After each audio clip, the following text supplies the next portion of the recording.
Hello viewers.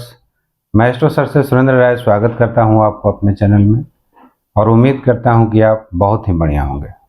मित्रों, शादी विवाह हमारे समाज में एक बहुत बड़ी समस्या बनी हुई है। जितनी समस्या नौकरी को लेकर है, काम धंधे को लेकर है, उससे कहीं बड़ी समस्या शादी विवाह को लेकर है। घर में अगर जवान लड़का या लड़की है तो गार्जियन के लिए तो एक चिंता का विषय बन ही जाता है। बहुत लोग एस्ट्रोलॉजरों के पास जाते हैं, कुंडली दिखाते हैं कि आखिर क्या वजह है, क्या कारण है कि शादी नहीं हो पा रही है। तो एज ए एस्ट्रोलॉजर मैं आपको एक फैक्ट बताने जा रहा हूँ। कुछ लोगों की कुंडली में तो देखते ही पता चल जाता है कि क्या कारण है, लेकिन कुछ लोगों की ऐसी कुंडली कॉम्प्लिकेटेड होती है या ऐसे कोई भी कारण नहीं दिखते हैं जिससे कि स्पष्ट रूप से बताया जा सके कि आपका इस मंगल दोषी है कि शनि दोषी है या राहु दोषी है या केतु दोषी है। स्पष्ट कारण का पता करना बड़ा मुश्किल हो जाता है। इसके पीछे आज का हमारा परिवेश भी कारण हो सकता है, क्योंकि जब यह शास्त्र लिखा गया तो मुख्य रूप से ध्यान रखा गया शुक्र के ऊपर, बृहस्पति के ऊपर, मंगल के ऊपर और फिर शनि के ऊपर। लेकिन वह जो शास्त्र है आज की लिखी हुई नहीं है, 4000-5000 पहले की लिखी हुई है। तो हमें अब ज़रूरत है आज का जो परिवेश है उसके हिसाब से थोड़ा बहुत रिसर्च करने की, खोज करने की कि आखिर एक्चुअल में कारण क्या है। कोई ज़रूरी नहीं है कि शादी विवाह के लिए आपके मंगल ही जिम्मेवार हों, आपके शुक्र ही जिम्मेवार हों, बृहस्पति ही जिम्मेवार हों। दूसरे ग्रह भी ऐसे हो सकते हैं जो गुप्त रूप में कहीं न कहीं से बैठे हों, बिना दृष्टि का भी वे कुंडली को कहीं न कहीं शादी में व्यवधान उपस्थित कर रहे हों। तो एस्ट्रोलॉजरों के लिए भी एक चैलेंज की विषय हो जाती है। यही कारण है कि आज बहुत सारे एस्ट्रोलॉजर इस शादी विवाह को लेकर बहुत सारे खोज कर रहे हैं, सभी खोज में जुटे हुए हैं। तो अभी तक तो इसका एक कोई खास फॉर्मूला सामने नज़र नहीं आया है जिससे बताया जा सके कि आप इस उपाय को कर लीजिए, इस ग्रह की शांति कर लीजिए तो आपकी शादी जल्दी हो जाएगी। मैंने भी इस क्षेत्र में थोड़ी बहुत परिश्रम की है, जहाँ तक मेरी अपनी समझ है, जहाँ तक खोज करने की कोशिश की है। तो मैंने आज के इस युग को लेकर सबसे पहले कुंडली को थोड़ा सा साइड हटा दिया है, एस्ट्रोलॉजी को थोड़ा सा हाई साइड हटा दिया है और तब इसके पीछे मैंने कारण खोजने की कोशिश की कि आखिर क्या कारण है कि शादी विवाह में अक्सर लेट हो जाया करती है। तो आइए हम अब समझते हैं कॉपी के ऊपर। तो मित्रों, ये कुछ पॉइंट्स हैं जो मैंने नोट किए हैं जिसके जरिए जाना जा सकता है कि शादी विवाह में आखिर क्यों लेट होते हैं। तो सबसे पहला पॉइंट जो मैंने दिया है वह लिखा है महत्वाकांक्षा का जरूरत से ज़्यादा होना। तो आजकल के जो बच्चे या बच्चियां हैं ये थोड़ा सा महत्वाकांक्षी जरूर हो गए हैं। ठीक है, अच्छे जॉब करते हैं, अच्छे काम करते हैं, तो कोई ज़रूरत नहीं है कि जीवन साथी भी आपका उसी तरह से मिले या आपसे आगे मिले। तो आज के दौर में समझौता नाम की कोई चीज़ नहीं रह गई है। अगर एक लड़का डॉक्टर है तो वह चाहता है कि हम डॉक्टर से ही शादी करें। अगर वो एमबीबीएस किया है तो वह चाहता है कि हम एमडी से शादी करें। तो कहीं ना कहीं महत्वाकांक्षा बहुत ज़्यादा बढ़ गई है। लड़के वाले भी बहुत सारे क्राइटेरिया रखे हुए हैं कि लड़की सुंदर भी चाहिए, लंबी भी चाहिए, पढ़ी लिखी भी होनी चाहिए, नौकरी भी करनी चाहिए।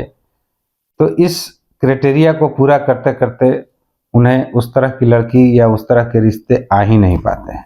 लड़की वाले भी ऐसा खोज रहे हैं कि लड़की के लिए जो भी वर मिले वह लड़की से कम दुगने हैसियत का हो, पढ़ाई से लिखाई से।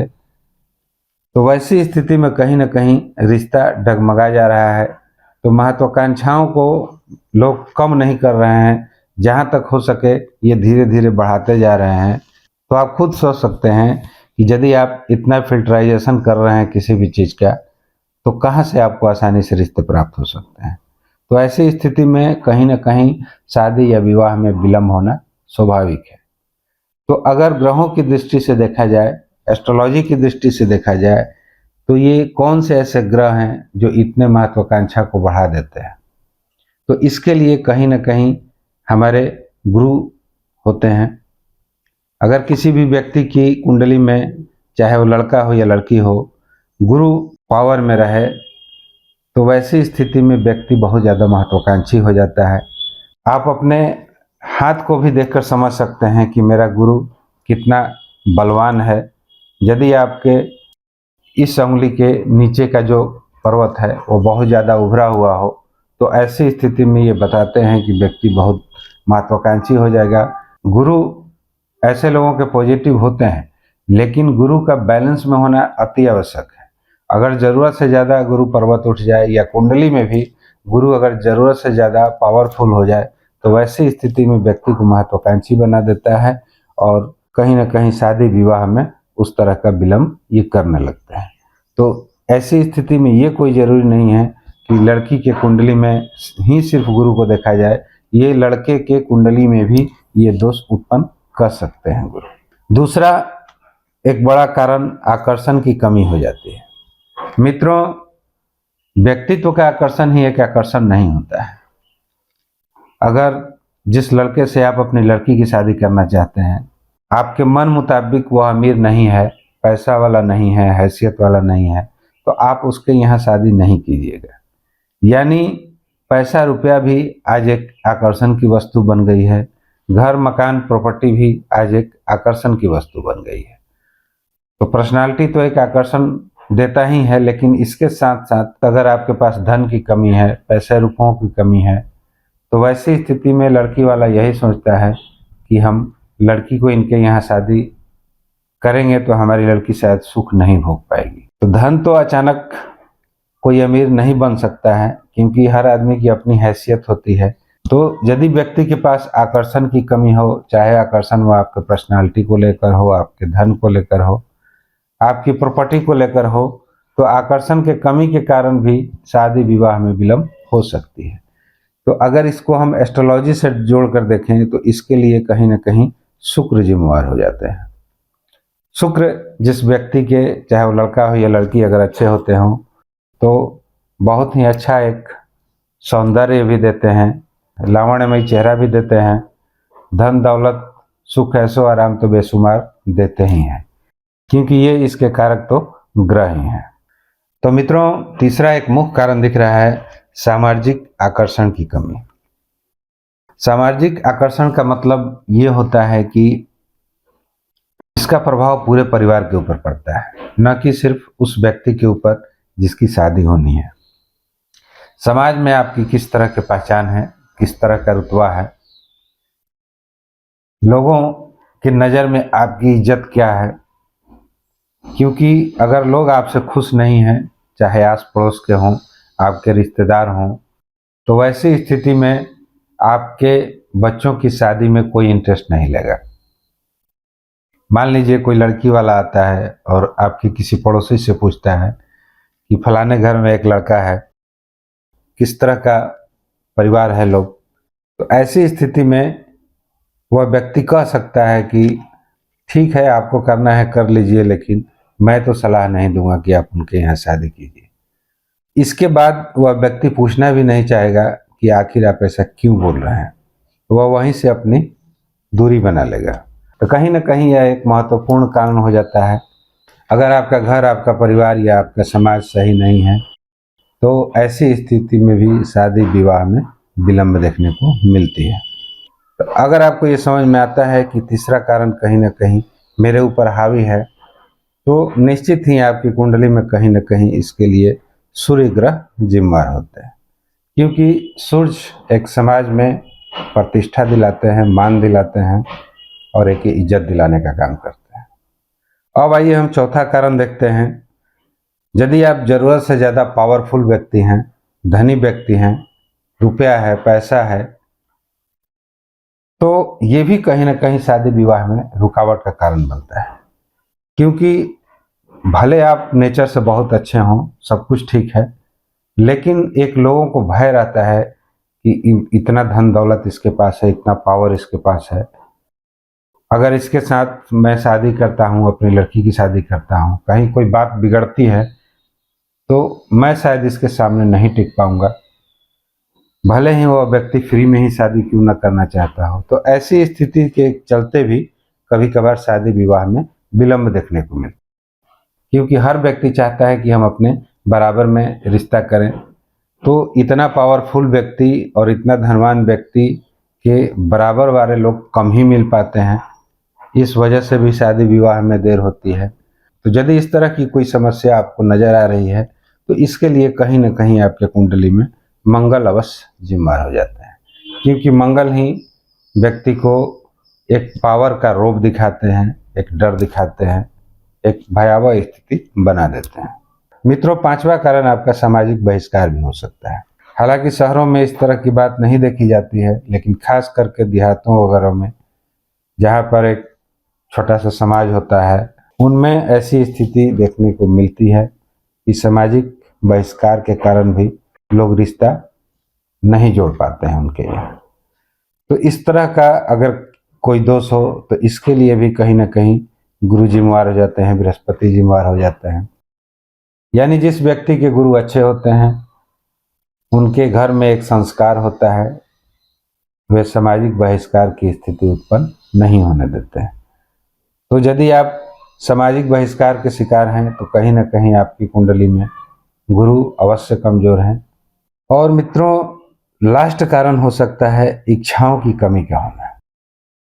कुछ लोग ऐसे भी आज भी ऐसे नेचर के हैं जो शादी विवाह में बहुत ज़्यादा रुचि ही नहीं लेते, चाहे वो लड़का हो या लड़की हो। उम्र गुजरते जाती है लेकिन उन्हें इस बात की चिंता नहीं होती है कि हमें शादी भी करनी चाहिए। पता नहीं क्या कारण हो सकता है, ये तो मैं नहीं बता सकता, ये कोई डॉक्टर ही बता सकता है कि आखिर उसके हार्मोन्स इतने एक्टिव क्यों नहीं हैं। यदि इस तरह का अगर कोई बात है, आपका लड़का या लड़की शादी में रुचि नहीं ले रहा है, तो उसके पीछे कहीं ना कहीं शनि जिम्मेदार हो जाते हैं, क्योंकि शनि एक मंद गति के ग्रह हैं, कहीं ना कहीं मन में एक शीतलता दे देते हैं, शांति दे देते हैं। तो मित्रों, यदि आपके कुंडली में पता नहीं चल पा रहा है कि कौन से ग्रह हमारे जिम्मेदार हैं, तो आप इन स्थितियों को भी देख सकते हैं। यदि आपके पास महत्वाकांक्षा अधिक है तो आप गुरु का उपाय कर सकते हैं। आकर्षण की कमी हो रही है तो शुक्र का उपाय कर सकते हैं, या सामाजिक आकर्षण की कमी है तो उसके लिए सूर्य की उपाय कर सकते हैं। इसी तरह से मंगल, गुरु और शनि का भी आप उपाय कर सकते हैं।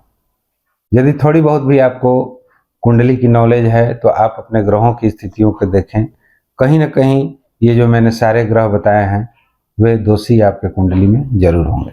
बाकी नैसर्गिक रूप से ऐसा बताया गया है कि लड़की की कुंडली में गुरु जिम्मेदार होते हैं, शादी अगर विलंब से हो रही है तो।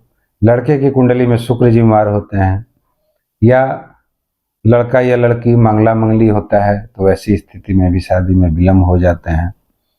लेकिन यदि वैसा आपको समझ में नहीं आ रहा है कि इस तरह का कोई दोष आपकी कुंडली में लग रहा है, तो मेरे इस बताए हुए पॉइंट्स पर आप थोड़ा सा जरूर ध्यान दें। अगर आपको ये जचे तो इसका आप उपाय कर सकते हैं। तो थोड़ा बहुत मैं इसका उपाय भी आपको बता दे रहा हूँ मित्रों। यदि आप गुरु को बैलेंस करना चाहते हैं, यदि आप में महत्वाकांक्षाएं ज़रूरत से ज़्यादा हो गई है, उसके वजह से आपके विवाह में विलंब हो रही है, तो आप गुरु को बैलेंस करें।